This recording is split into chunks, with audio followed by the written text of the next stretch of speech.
Hi friends, welcome back to our channel. ఈరోజు మనకు AP ప్రభుత్వం నుంచి ఒక శుభవార్తనైతే తెలియజేశారు.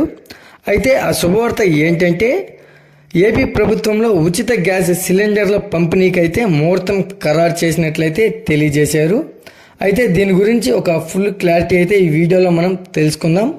అయితే వీడియో చూసే ముందు మన ఛానల్కి అయితే లైక్ చేసి సబ్స్క్రైబ్ చేసుకోండి. ప్రభుత్వం నుంచి వచ్చే లేటెస్ట్ అప్డేట్ని ఎప్పటికప్పుడు మన ఛానల్లో అయితే అప్లోడ్ చేస్తూ ఉంటాను.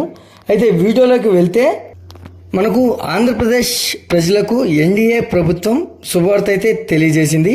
అయితే సూపర్ 6లో భాగంగా ప్రకటించిన ఉచిత గ్యాస్ సిలిండర్ల పంపిణీకి అయితే దీపావళి పండుగ సందర్భంగా అమలు చేయాలని చంద్రబాబు నాయుడు గారు అయితే నిర్ణయించారు. అయితే ఈ మేరకు ఎన్డీఏ శాసనసభాపక్ష సమావేశంలో సీఎం చంద్రబాబు నాయుడు గారు అయితే వెల్లడించారు. అయితే అన్ని సంక్షేమ పథకాలు అమలు చేస్తామని అయితే తెలియజేశారు. అయితే మనకు మహాశక్తి పథకం కింద అయితే ఉచితంగా 3 వంట గ్యాస్ సిలిండర్లు అయితే ఇస్తామని చంద్రబాబు నాయుడు గారు అయితే ఎన్నికల మేనిఫెస్టోలో ప్రకటించిన విషయం తెలిసిందే. అయితే ఈ పథకం ద్వారా తెల్ల రేషన్ కార్డు ఉన్న లబ్ధిదారులకు ప్రతి ఇంటికి 3 గ్యాస్ సిలిండర్లను ఉచితంగా ప్రభుత్వం అందించనుంది. అయితే మరోవైపు అభివృద్ధి పనులను స్ట్రీమ్ లైన్ చేస్తామని చంద్రబాబు నాయుడు గారు అయితే తెలిపారు. అయితే మనకు వరద సాయం కోసం సీఎం రిలీఫ్ ఫండ్కు 350 కోట్లు వచ్చాయని వెల్లడించారు. అయితే వరద సాయం కోసం ఎమ్మెల్యేలంతా 1 నెల జీతాన్ని విరాళంగా ఇద్దామని పిలుపునిచ్చారు. అయితే బుడమనేరు కబ్జాలకు గురి కావడంతోనే కని విని ఎరగని రీతిలో వరద వచ్చిందన్నారు. అయితే వరద బాధితులకు బెస్ట్ ప్యాకేజీ ఇవ్వాలనుకున్నట్లు తెలిపారు. అయితే ఇప్పటికే రికార్డు స్థాయిలో వరద బాధితులకైతే బెస్ట్ ప్యాకేజీ ఇచ్చామని అయితే వివరించారు.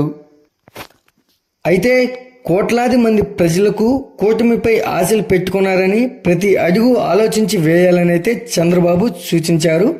అయితే ప్రజలు ఇంటికి నమ్మకం పెట్టుకున్న తర్వాత తప్పులు చేయవద్దన్నారు. అయితే కక్ష సాధింపులకు దిగవద్దని అయితే తెలియజేశారు. అయితే కక్ష సాధింపు చేయాలంటే ముందుగా తానే చేయాలని, కానీ అది మన విధానం కాదని చంద్రబాబు అయితే స్పష్టం చేశారు.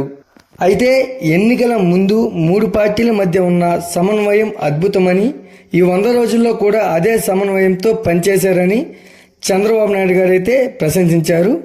అయితే నరేగా విధులతో పెద్ద ఎత్తున అభివృద్ధి చేయవచ్చని అయితే తెలియజేశారు.